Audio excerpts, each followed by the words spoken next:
Warahmatullahi wabarakatuh. Nama saya Andi Alamsa, P2MH 200/13. Kali ini saya akan presentasi mengenai hak asasi manusia.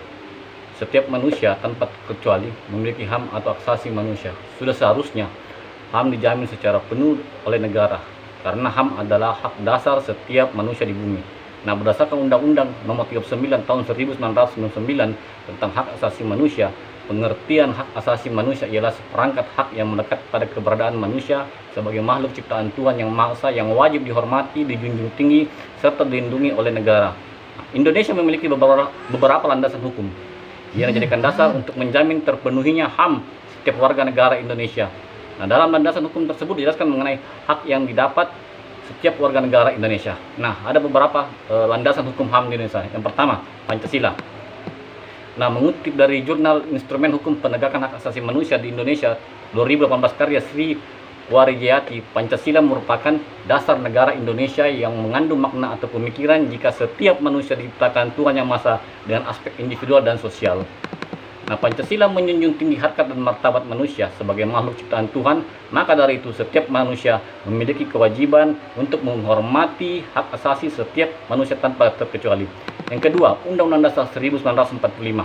Nah, Undang-Undang Dasar 1945 ini tidak hanya menjadi landasan konstitusi negara saja, namun juga menjadi salah satu landasan hukum HAM di Indonesia. Dalam pasal 28A hingga 28J Undang-Undang Dasar 1945 dijelaskan hak asasi manusia setiap warga Indonesia. Secara garis besar, pasal 28A hingga 28J Undang-Undang Dasar 1945 berisikan hak tiap warga negara Indonesia, yakni yang pertama, hak hidup dan mempertahankan kehidupannya. Yang kedua, hak membentuk keluarga dan mendapatkan keturunan melalui perkawinan yang sah. Yang ketiga, hak anak untuk tumbuh, berkembang dan mendapat perlindungan dari kekerasan serta diskriminasi. Yang keempat, hak mendapat pendidikan. Yang kelima, hak mendapat perlindungan dan kepastian hukum yang adil. Yang keenam, hak mendapat pekerjaan dan perlakuan yang adil. Yang ketujuh, hak atas status kewarganegaraan. Yang kedelapan, hak memeluk agama dan beribadah sesuai dengan keyakinannya. 9. Hak kebebasan untuk meyakini kepercayaan dan menyatakan pikiran serta sikapnya sesuai hati nurani. Yang 10. Hak kebebasan berserikat, berkumpul dan mengeluarkan pendapat. Yang ke-11, hak berkomunikasi dan memperoleh informasi.